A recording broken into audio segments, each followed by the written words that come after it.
gonna swim, bike, and run. In the corner sun, we're gonna swim, bike, and run. In the corner sun, 2021.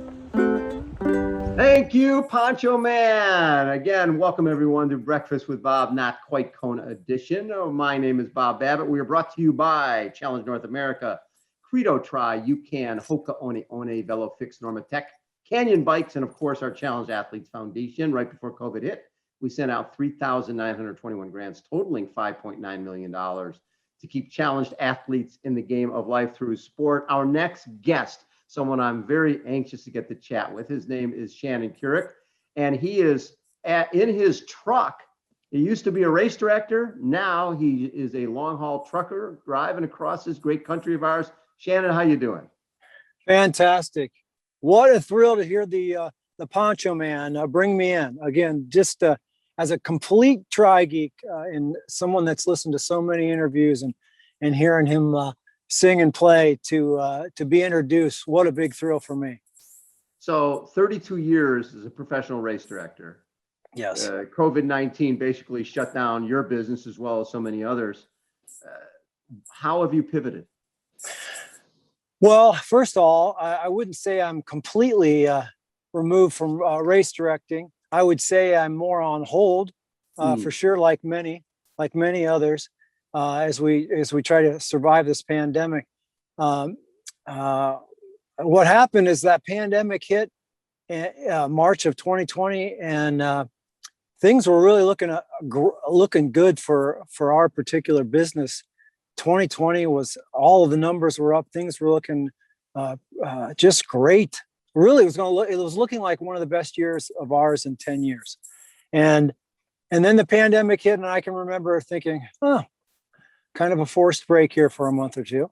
Yeah. And then it kept going. And then I started to, not many companies can just shut off their revenues for months and months at a time, let alone 6, 9, then you get to almost a year. But we got to the middle of the summer, and our company's got trucks and trailers, and we thought, well, what are we going to do to pivot to survive this? I mean, at this point, we're a small family company. It's basically myself and my wife for these last 32 years, and then we have our weekend warriors that come in and work for us, kind of like the whole industry operates. Sure. And everybody works for everybody, and those guys were already looking for other work, and they found jobs, and it was really down to, all right, so what are we going to do to survive this, and what can we do to keep paying the bills for a company that's not bringing in revenue? Yeah. And I'm pretty much been all in this industry since I was 19 years old. So I don't have an incredible resume to walk away from this industry real quick and go into another industry and start making a living. But I thought, we drive around trucks and trailers. I'm going to go get my CDL. I'm going to get DOT authority for our company, and we're going to start hauling some freight. And that's what I did. I went to truck driving school in the middle of the pandemic last summer for 4 weeks, got to learn how to drive the big rigs, and had my CDL. It was kind of fun. At the time, there wasn't a lot of financial pressure yet because, we weren't in that position yet. You're only a few, 3-4 months into it. So I was having a ball. I was out learning how to drive these big rigs. It was kind of like, I was being a kid again. And ironically, there were several in my class of kind of COVID transplants from the COVID, and some of them were my age, early 50s or late 40s, guys that were in the, white collar business world. And now here they were just like, this is their pivot. This was the easiest thing for them to do. And so for me, it was kind of fun going to school with those guys. This is 4 weeks, so it's a baptism by fire. 12 hours a day, you figure out how to do it or you don't. And so got my CDL, and then by the time 30 days later, we had applied for our authority before I went to school. So we got the authority, and the plan was not to drive the big rigs, of course, because, pretty much I would have had to, sell my soul to a big fleet company and, take a job that had zero flexibility. I still needed flexibility to do Zoom calls during the day and, still try to get back to hoping our company would, be putting on events eventually. And so we went with the hot shot trucking route. Hot shot trucking is the full size pickups with the 40-foot gooseneck. It's no less serious of a CDL freight hauling. You're still putting some big weight back there, and there's you still got a lot of DOT rules and regulation you got to follow. And again, another baptism by fire.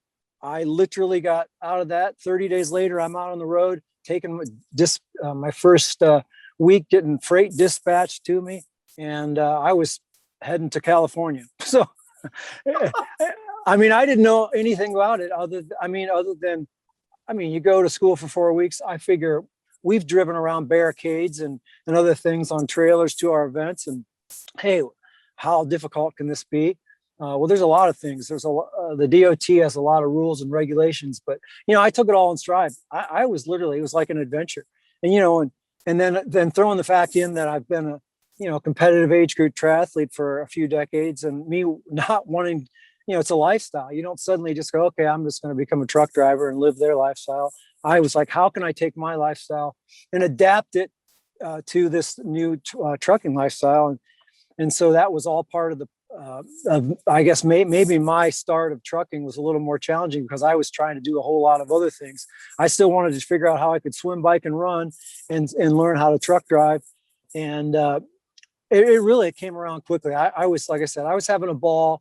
And, this pivot into this industry has been a great deal of fun. And we're using it as an opportunity to inspire some other truck drivers to maybe live a healthier, fitter life by making some better decisions. How many events were you in a normal year would you guys be putting on? Whew. We owned about 12 events that we produced. So that's, 12 weekends, but then we managed or were involved in the operation of probably 40 more. There were weekends, Thanksgiving weekend or week, we'd have 5 different events going on. Again, I mentioned a small company. It would just be, myself, my wife overseeing, some crews and just turning and burning one event to the next. And, we were very blessed. We were very in demand and certainly had more work than we could, or that we wanted to take on. So it was a great place to be. I think we did a really good job at what we were doing.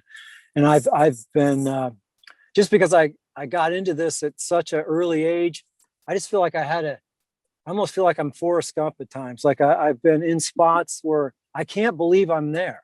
Whether it's, when I was 20 years old, putting on the Saturn Duathlon, which ended up becoming an international success at the time, right after the Coors Light series pretty much ended. And here I am 2 years into being a race director, and I'm hosting an event with Kenny Souza and I think Miles Stewart from Australia won it that year, and Ken Glau was there, Jeff Devlin. All heroes of mine. Heather Fuhr was there on the women's side, and I think Liz Downey, who was the dominant female duathlete at the time, was there. This was incredible. It was like I was living a dream, and that was when I was just getting started. And to some personal athletic opportunities too. That I just feel like I lived when I got into the sport as an athlete and a race director at a time when the sport was just. There was just the big four was dominating, and oh my gosh. I got to be at races and be alongside, my heroes racing, because Ohio was hosting some big events. I actually had a chance. I won a race in Akron, Ohio, and they had they had actually paid Mike Pigg to come and race just as an exhibitions. And he started 6 minutes behind. And so they assumed he would easily catch the entire field and win the race. And so here I come off the bike in the lead, and they're just running his resume over the PA and talking about Mike Pigg, and it's me. and I get off the bike, and I was a massive Kenny Souza fan back then, and so I'm sporting my pink a teeny bikini and my neon pink hammock. My neon pink top and my bleach blonde hair. And eventually Mike would catch me. I think it was Olympic distance, so about 2.5 miles into the run, and he ran alongside me and just chatted with me for a while. Again, a thrill for someone so young to be running by or with someone that I absolutely was a hero of mine at the time. So what's fascinating to me, you started in racetracking like '87, which is basically when we started Competitor Magazine. So we sort of we were helping to grow the sport. I'm on the West Coast, you're in the Midwest, watching the sport grow and watching this infant sport become an Olympic sport. You were involved with the USTS series, I think at Hilton Head, right? With working with Jim Curl when he brought the series back. Well, yeah, I actually I was one of my first big experiences as a racer was the 1988 '89 USTS National Championship, which was going to be in October, so I wasn't actually going to be able to be there. And what happened is they had the big hurricane, and so it got postponed until November.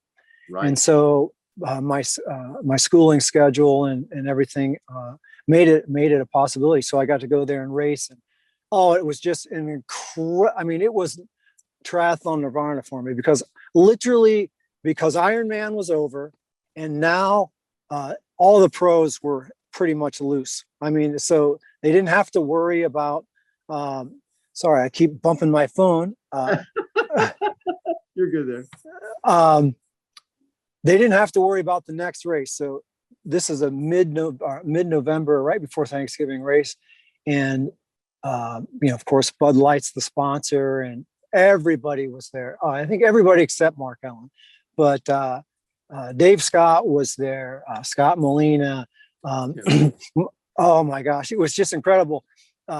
Harold Robinson, I think, was leading the series at the time on his old Trimble bike there. And and all the women were there. The Puntos twins were there, and Lance Armstrong was there.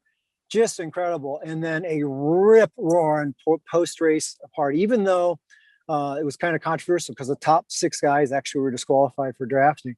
And but I can remember the post-race party, and people were just letting loose because no one had to worry about the race that was upcoming. I can remember literally stage dives by Scott Molina, and here I am. I'm 19 years old, and we're all drinking, and this was incredible. This was unbelievable, and I got a great Lance Armstrong story from it too that I should share with you sometime too. So talk a little bit about, like you said, when you're driving a truck, the majority of these guys are going to the truck stops and biscuits and gravy and, meatloaf and all that. And you're trying to still stay in shape. You've got your own pain cave that you bring with you? Yeah. So I have the pain cave that I created. I wanted to create originally, I was just concerned about myself. And then I'm like, you know what, I need to create some sort of brand that I could create that would connect with maybe some of these truckers that I could start handing out some stickers or whatever. So we created, the Fit Mother Trucker, and we went with that as our brand.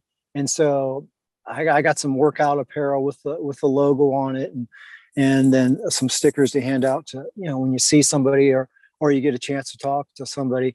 But the new modern truck stops pretty much make it pretty easy for someone if they know what the right choices are.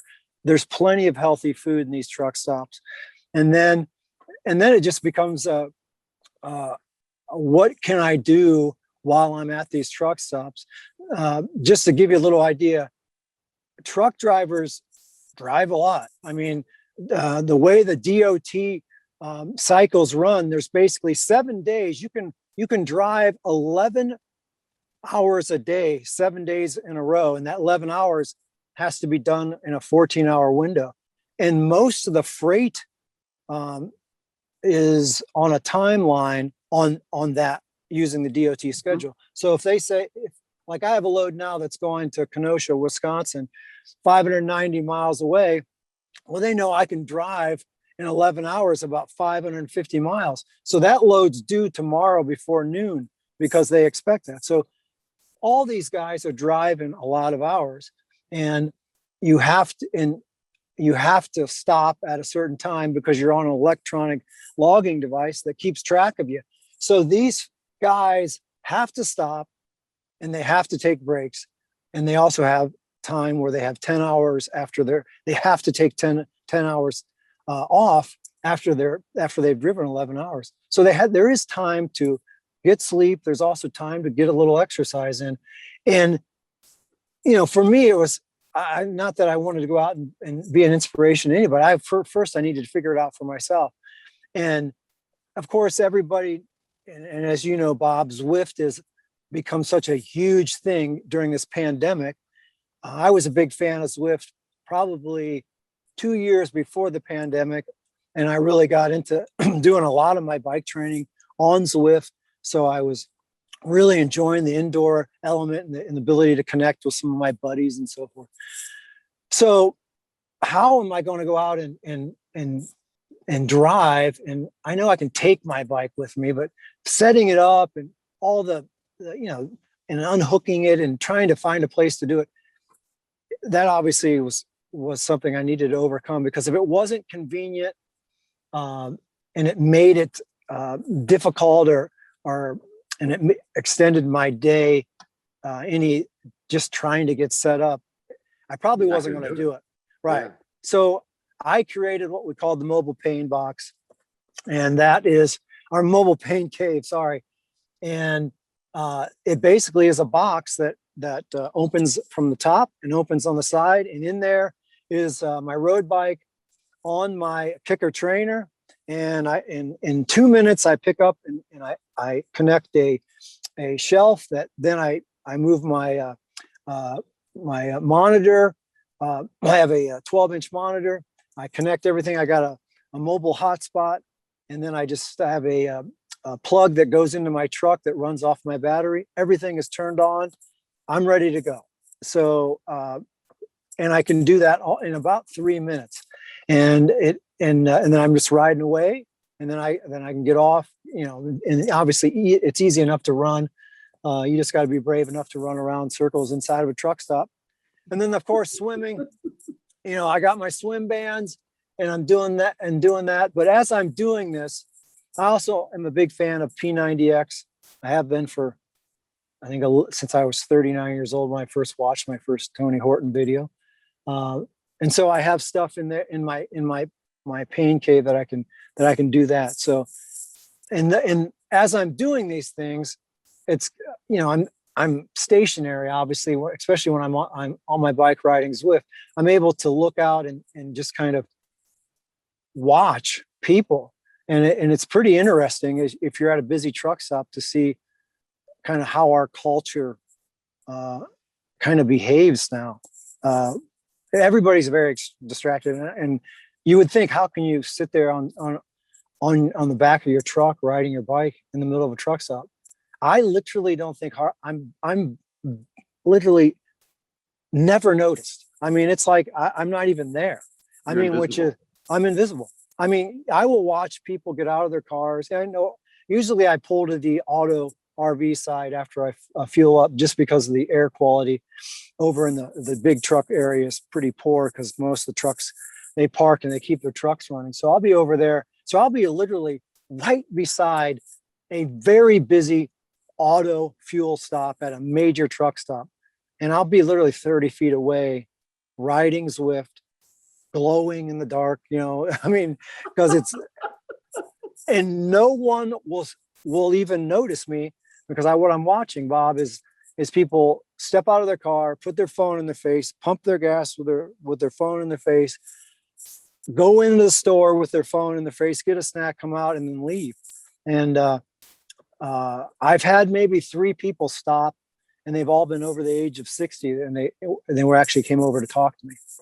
I did have some spouses of cyclists that came over and wanted to shoot some video because they couldn't believe it. Oh my gosh, my husband does that. He'll never believe this. but it is kind of neat. I mean, and be totally honest with you, I'm kind of glad, because that was my intrepidation with doing all this was like, oh my gosh, here's this guy coming into a truck stop wearing Lycra. And so literally I went and bought all like baggy workout clothes because I was worried. I was totally intimidated by it. And then once I realized no one's paying any attention to me, I'm like, put all those away. And, I'm wearing my normal Lycra outfits and running around the truck stop and, doing whatever, I'm just I feel like I'm a fly on the wall. So what was your longest Zwift workout?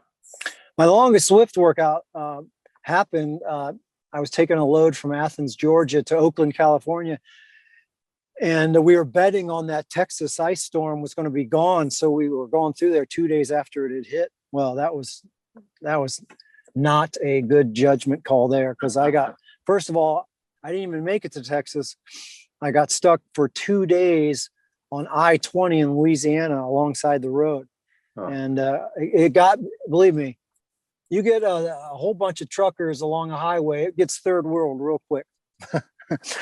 when there's no bathrooms and there's no food, it gets a little crazy. Oh, but we got through that, and I got to Texas, and as I mentioned, that DOT schedule, you can go 7 days in a row of driving 11 hours a day, and then you have to take 34 hours off. And so when the 34 hours off arrives, I usually try to do some epic adventure, because I'm not at home, so I don't have to worry about running around with the kids or no honey-do list or any of that. Yeah, I got 34 hours to kill, so I'm going to do something crazy. So I was in Texas, very frustrated after being stuck along the road for 2 days. So I'm like, well, I'm going to do an Ironman bike ride on my Zwift in a truck stop. But I wanted to make it interesting. So I'm like, how can I make this hard? I want to make it so I'm not just sitting there, because anybody can just sit and Zwift and just endless hours. I'm like, I'm going to set it up and do it as a giant workout so that I can distract myself and maybe break 5 hours. That was my goal. I'm going to break 5 hours on Zwift. I ended up misjudging the watts because I also did it all in erg mode. If you're familiar with Zwift, erg mode is basically whatever watts you've chosen for your workout. You basically have to run those watts or you kind of grind to a halt, which I love. It kind of puts a little more pressure on you. So you got to calculate your result or your wattage, and then kind of estimate what your end time will be. So I kind of misjudged on the math, and then I got to my last hour, and it was just pure sufferama because I had to go harder than I wanted to try to break 5 hours, but I did. I went 5:06. But it was literally one of the hardest things I've ever done. And I was baking in the Texas, because as soon as that storm went away, the warm weather came in and it got into the 70s. And there's, even though I got a big umbrella that I put up, that umbrella didn't do much. And but it was great. Again, one of those things where you get done and you're just like, wow, that was pretty cool. And I was reading that when you were in Oakland, you rode from your truck stop to the top of Mount Diablo. And when you were in Missoula, Montana, you hiked up a frozen jumbo mountain. So you really try to set yourself up some cool goals when you have that 34 hours of downtime. 100%. And one of the things that I've noticed, and I've shared this with when I've had an opportunity to talk to these truckers, it's like, you really have a great opportunity. You're exploring the country and you're stopping in these amazing locations, and you do have downtime, even if it's just 10 hours. You could go for a walk. I mean, in Missoula, when I got done with my climb up to, I thought it would be a lot harder. Or actually, I just thought it was hard. It was definitely hard, but I thought it would take longer. So I said I wanted to have like a 5 hour or 6 hour training day. And it only took me like 3.5 hours, I think, or less to do the up and down of Jumbo Mountain. And I got back and I had parked in Missoula University, a parking lot. And then I went for an 8-mile run into the university. Beautiful, beautiful university. Ran along the river. Just incredible places. I mean, those are places that you could park as a trucker and go for a walk. You could walk across and, take in some local coffee shops. And there's just so many cool things. I mean, just to go from truck stop to truck stop, this would definitely be a grind. I just think I feel like I've been blessed. I've had an opportunity, and I've told my kids this, that I get to do this right now. Not that I have to do it. I get to do this. And I feel that there are things that we do as a lifestyle, as a triathlete, that make this job a lot easier. Things that are just simple, the way we eat and so forth. When you're eating like a triathlete, you have a very healthy GI. If you don't have a healthy GI, I mean, these guys that are coming in and having wings and, as you said, the biscuits and gravy, that's sitting in, that's probably not going to digest real quick, like the salads that a triathlete's eating and trail mix that he's snacking on in your truck. You go from so I don't need energy drinks all day long. I know I watch some of these guys literally taking a 6-pack of energy drinks with them into their cab, and I mean, they already look pretty unhealthy. There's that can't possibly help them. So I just feel like now that I'm out here, if I can take my the fit mother trucker and start influencing folks and get on shows like yours and spread the news that you can be fit and healthy and do this job. Maybe it'll inspire some truck drivers to change what they're doing out there, and allow me to have, I like being accountable. So if I feel like people are watching or are wanting to hear from me, it allows me to want to do some things that maybe I wouldn't do, and puts things on my schedule that are challenging to me. That makes it all the more better. Besides your bike, what other, and running shoes and bike shoes, what other equipment do you keep with you? Yeah, so I got some stretch cords so that I can do all kinds of weight movements with, everything from curls to chest stuff, and I got my I have my paddles hooked to a swim cord, and that's pretty much it. I mean, because and that's what I tell truck drivers. I'm like, oh yeah, I don't have room. I'm like, you don't have room for this, and I hold up a stretch cord. I go, this is an 80-pound stretch cord. You can do this and use 10 pounds of pressure, or you can stretch it out as much as you want. And it's like doing 80-pound curls. I'm like, I can show you 20 different exercises from this cord right here. And I go, you can put that under your seat, I'm pretty much sure. And do you need anything to do a push-up? What do you need to do to sit up? Yeah. What do you need to do to crunch it? I mean, and you can do it all. And it doesn't matter what the weather is, you can do it. And I think in me also, some of the, this is a very reclusive job. I mean, it certainly turns people into antisocial. At any given time, I go into these truck stops, I always try to make eye contact and say hello. A lot of people are almost shocked that I've had people buy me coffee because I said hello to them. I literally had someone, he's like, no one's acknowledged me for this entire week. You were the first. So do you think, are you getting the impression from the state that you guys will be open for business sometime in 2021 with events? Well, here's the thing. All of our triathlon events that we own are hosted by the Ohio Department of Natural Resources at the state parks. Yeah. And one of our most famous one that we're kind of known for is the American Triple T, which is the crazy, the 3-day 4-event triathlon that you have two choices. You can either do the 70.3 or the 140.6 distance over those 3 days. And it's a cult classic. I mean, we get a group out your direction from LA every year. A couple dozen come out from the LA Tri Club. They love it. We love them. And that event was scheduled, that obviously got postponed. And then we got our permit lined up for 2021, had it in our hands, showed it on our Facebook page. So people knew, look at this, we have the permit. We are putting this race on.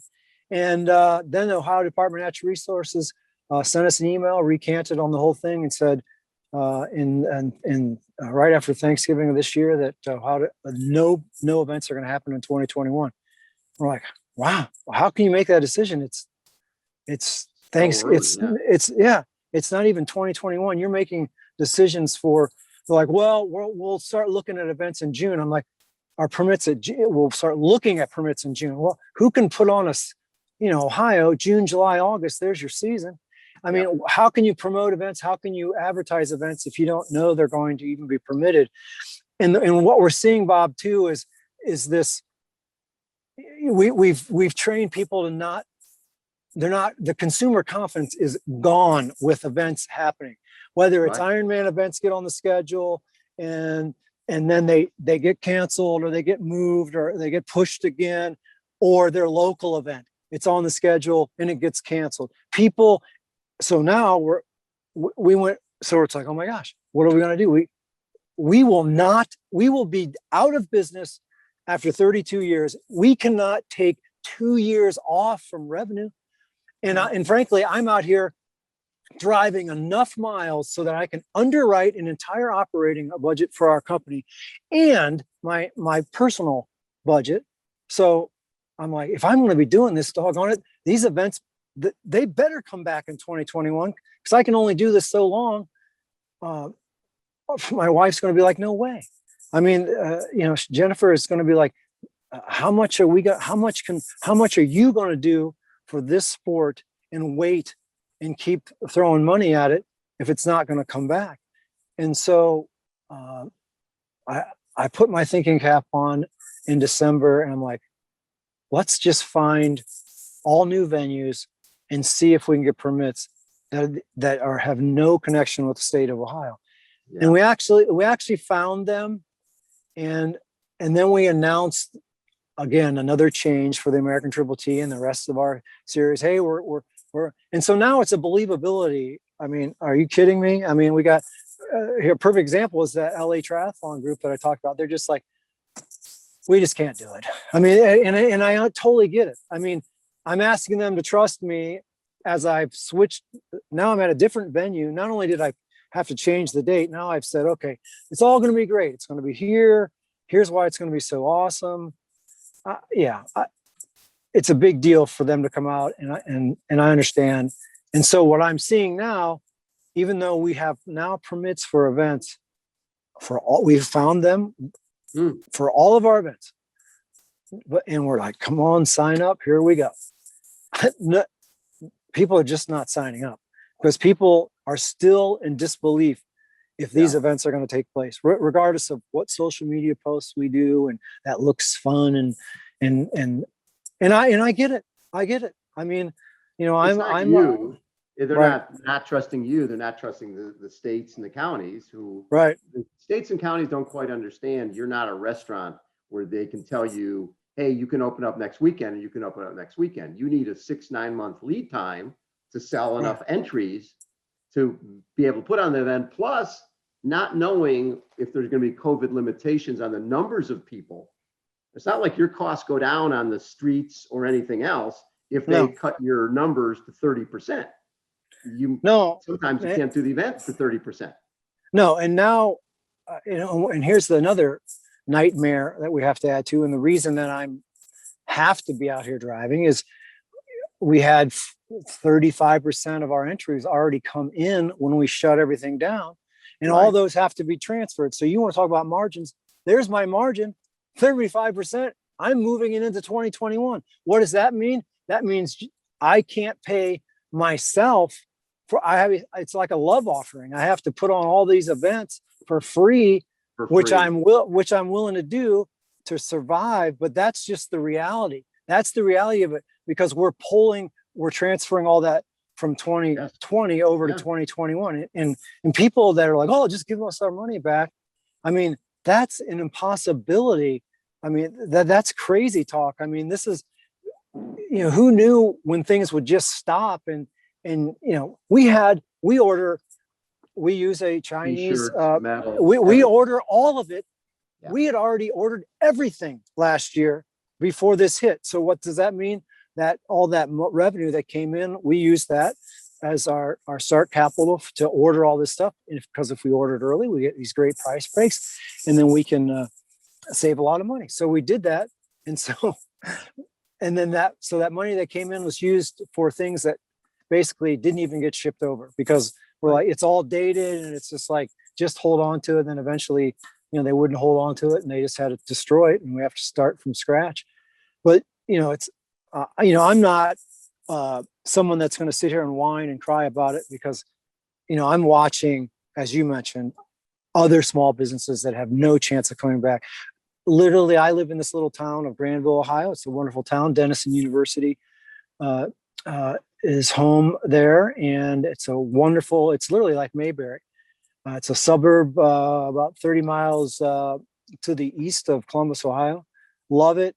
It's a great place to train. I could just train in the university pool. Well, I did till COVID, and it's a wonderful place. But I've watched two historic businesses go out of business. One, an Italian restaurant that had been there for 47 years, gone. A lumber yard, the little lumber yard that didn't even have an opportunity to sell to somebody. They had to go belly up. I mean, that's the kind of stuff that I see. And it's like, we're still around. I was able to pivot. Those are people that just had to raise their hands and go, we have to, we're done. Yeah. Instead, we found a way that we can do something. Now it's a matter of, how long are we going to do this? Is it the right thing to do? And I have to weigh my personal lifestyle into all this too, because, I still want to be, I have on my calendar, I want to be in Milwaukee second weekend of August, Right. racing short course nationals. I'd love to be up, our buddy that we've serviced his event in New York, Tough Man. I'd love to finish the year at the long course national championship. I'm the defending champ in the 50 to 54, but I don't know. I mean, if I'm out here on the road, because I have to, I will be here. I know this too will pass. So I have to have a good perspective on things, and I don't want to have like a ridiculous, selfish, typical triathlete, typical type A. Everything revolves around me, the sport, and this, that, and the other. But it's a lifestyle, and right now I am content. And my buddies are making plans and asking me if I want to share a room in Milwaukee. And I've had to just, guys, I don't know if I'm going. I don't know. I think that's the right thing for me to do. And I told him, I go, you know what I'm going to do? You know what my race season is? Every 8th day I'm out on the road, I'm going to do something really cool. And that's going to be my race season. I'm going to do some crazy stuff and, enjoy and I guess live vicariously through those. And I hope they do race. I mean, is Milwaukee going to be open for business fully? And gosh, that was one of the best locations ever for nationals. And I have a huge connection there, because we created what was the Spirit of Racine just 20 miles to the south, and then eventually sold that to Ironman in 2009 and became Ironman Racine. Right. So that whole part of the country I love, because I spent so much time there. That race for us was the biggest thing on our calendar every year, and the people of Milwaukee are amazing. I mean, I just love that part of the country. Super nice people, and they got good cheese too. Hey, Shannon, first of all, thanks for hanging in there, man, because it's what you're going through is so many race directors. I talk to race directors all week long, and everybody's struggling. And the most important link in the chain for our sport is the race director. So just know that all of us are understanding what you're going through and empathizing with what you're doing, and the fact that you immediately decided, hey, I can't be a race director right now. I'm going to be a truck driver, and I'm going to make the best out of it. Congratulations on what you're doing with that, because you're making lemonade, my man. You're making lemonade the best way you can. Well, and like I said, I think for me, I am an internal optimist, and so it's easy for me to come out here and see the glass half full. And actually, like I said, I'm having a ball doing it, and it's just a matter of how long. You got to see some light at the end of the tunnel, whoever you are, or however optimistic you are. I mean, everybody has to, it's so, for me, a little salt in the wounds was one of my first routes. It took me down to Miami, and I stopped at a truck stop in Fort Lauderdale, and actually I was down for 34 hours. So I'm like, oh, I'm going to do some awesome training down here. So I go out, it was a Sunday, and I'm going on a bike ride. And what do? I run into a triathlon, a local triathlon. It wasn't, this was, I think, December. So yeah, it wasn't the challenge event. Yeah. But, oh my gosh, I was like, all right. And that's the head scratcher. I mean, even within our state, our cities in our own state can't even get on the same page with what really needs to happen. I sit on a weekly call or had been on a weekly call with something that was pulled together by the big promoters, mainly the marathon promoters in the state of Ohio. Then I was representing multi-sport, called the Ohio Endurance Coalition. And we're getting on the phone, just listening to the challenges. And it was like, no one had the same issues.